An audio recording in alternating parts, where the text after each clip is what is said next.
전국적으로 미세먼지가 기승을 부리면서 오늘 전라북도 13개 지역에도 초미세먼지 주의보가 내려졌습니다. 뿌연 하늘은 내일까지 이어지겠습니다.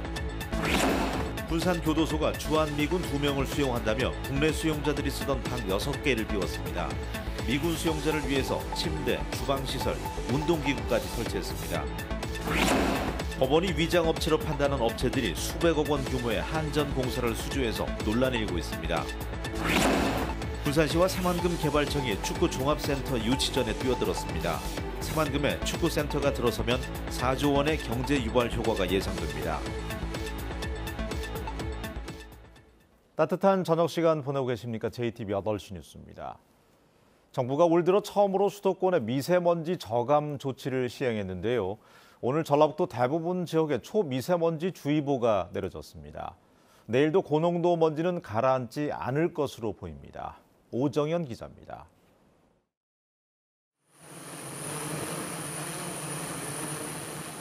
수백 미터 앞 건물이 잿빛 하늘 속에서 어른거립니다. 종일 초미세먼지가 전주 상공을 뒤덮었습니다. 초미세먼지 농도는 전주를 기준으로 한때 세제곱미터당 100 마이크로그램까지 치솟았습니다. 매우 나쁨 수준으로 평소의 2배를 웃도는 수준입니다.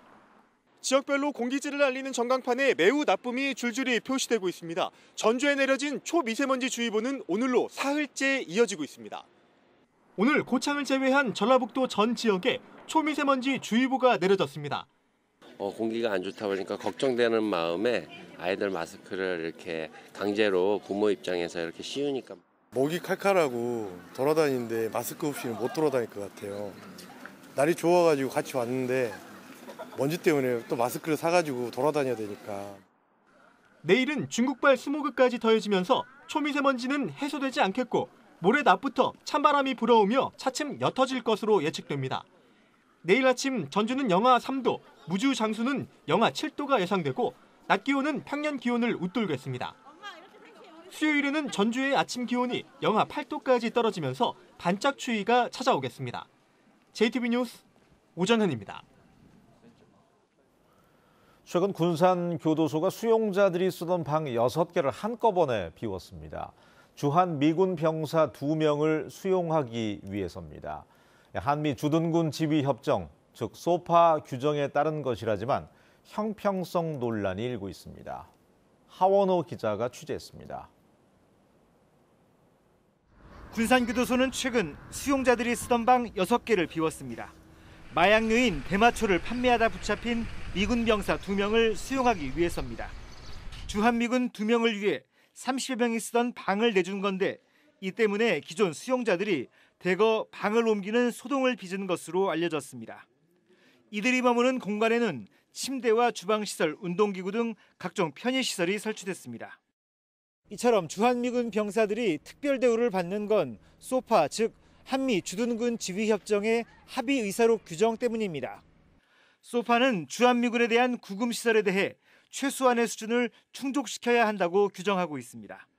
최소한의 수준이란 72평방피트, 그러니까 6.69제곱미터 이상의 취침실, 미군이 직접 공급한 식재료로 음식을 해먹을 수 있는 조리실, 휴게 공간과 예배당을 갖추는 걸 의미합니다. 우리나라 수용자의 1인당 거주 면적 2.58제곱미터에 2배를 훌쩍 뛰어넘습니다.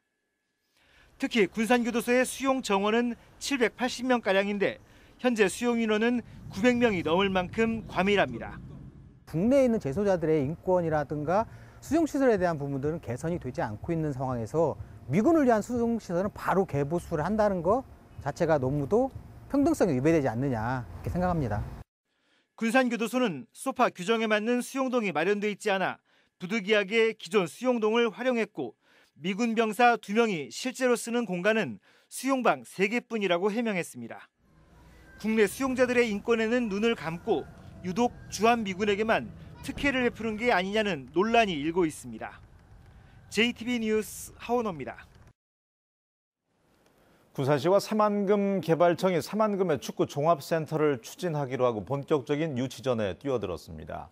이 축구센터가 조성이 되면 4조 원의 경제 유발 효과가 예상돼서 새만금 개발뿐만 아니라 경제 활성화에 도움이 될 전망입니다. 김진영 기자입니다. 새만금 야미 신시간 관광 레저 용지입니다. 새만금 방조제 완공 이후 바다였던 곳이 드넓은 육지가 됐습니다. 군산시와 새만금 개발청이 이곳에 대한축구협회가 추진하는 축구 종합센터를 유치하기로 하고 신청서를 냈습니다.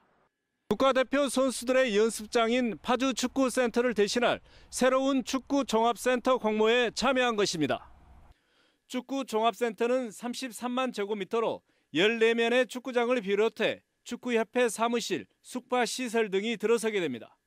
10년 동안 운영될 경우 4만여 명의 고용 효과와 인구 유입 등을 포함해 4조 원의 경제적 효과가 있을 것으로 분석되고 있습니다. 이 때문에 군산시와 새만금 개발청은 50년간 무상 임대라는 파격적인 조건을 내세웠습니다. 또 새만금 십자도로와 공항, 항만 건설 등으로 접근성이 좋은 데다 고군산 군도 등 천혜 관광 자원이 있어 운동과 휴양을 즐길 수 있다는 점을 부각시킬 방침입니다. 관광과 휴양 레저 시설이 연계되어 있어서 미래의 훈련 장소로 적합할 뿐만 아니라 어려운 지역 경제를 살리고 새만금 개발에도 큰 효과가 있을 것으로 기대합니다. 20여 개 지자체가 관심을 보여 치열한 각축전이 예상되는 가운데 축구 종합센터 후보지는 오늘 3월쯤 윤곽이 드러날 것으로 보입니다. JTB 뉴스 김진영입니다. 금융위원회 전북 금융중심지 지정 타당성 용역 결과에 대한 발표 시기가 주목되고 있습니다. 금융위원회는 용역이 무기한 연기됐다는 보도에 대해서 보완할 필요가 있어서 지난달까지인 용역 기간을 이달 말까지로 연장했다고 해명했습니다. 전라북도는 용역 결과에 맞춰서 금융중심지 지정 신청을 준비할 계획으로 용역 결과 발표 시기와 내용에 관심이 모아지고 있습니다. 더불어민주당이 무소속 이용호 의원의 복당 신청을 허가하지 않았습니다. 민주당은 오늘 당원 자격 심사위원회를 열어서 이용호 의원의 복당과 손금주 의원의 입당을 허가하지 않기로 방침을 정했다고 밝혔습니다. 더불어민주당 윤호중 사무총장은 두 의원이 민주당의 정강 정책에 맞지 않는 활동을 했고 지난 지방선거에서 민주당 후보의 낙선을 위해 활동해서 민주당 당원과 지지자들을 설득하지 못하고 있어서 불허 결정을 내렸다고 설명했습니다. 전라북도가 새만금 2단계 수질 대책 이후에 대응책을 모색하기로 했습니다. 전라북도는 정부가 올해 하반기부터 내년 상반기까지 새만금 2단계 수질 대책에 대한 평가를 진행함에 따라서 후속 대책으로 2020년 이후에 3단계 수질 개선 방안을 마련한다는 계획입니다.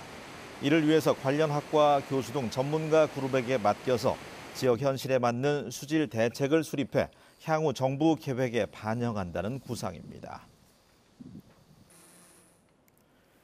군산시가 올해부터 출산 지원금을 상향 조정해서 지급합니다. 군산시는 첫째 아이는 30만 원으로 지난해와 같지만 둘째 아이는 50만 원에서 100만 원으로, 셋째는 100만 원에서 300만 원으로, 넷째 아이는 300만 원에서 500만 원으로 각각 인상했습니다. 특히 다섯째 아이에 대해서는 올해부터 새로 1,000만 원을 지원키로 했습니다. 졸업생이 한 명도 없어서 졸업식을 치르지 않는 초등학교가 9곳으로 집계됐습니다. 전북교육청에 따르면 군산이 5곳, 익산 1곳, 김제 1곳, 부안 2곳 등 모두 9개 초등학교에서 졸업생이 없어서 올해 졸업식을 치르지 않습니다. 이 가운데 군산 비안도초는 내년에도 졸업생이 없어서 3년 연속 졸업식을 열지 못하게 됐습니다. 졸업생이 한 명밖에 없어서 나홀로 졸업식을 진행하는 학교는 14곳입니다. 전주시가 올해 중소기업의 해외 박람회 참가 등을 통한 시장 개척 활동 지원을 강화하기로 했습니다. 전주시는 다음 달에 북중미, 6월에는 동남아, 10월에 일본 등 3차례에 걸쳐서 무역 사절단을 파견하고 참가비 등을 지원하는 해외 박람회도 지난해 2차례에서 올해 4차례로 늘리기로 했습니다. 전주시는 이와 함께 바이어 초청 수출 상담회, 외국어 홈페이지 제작 등 9개 사업을 추진할 계획입니다.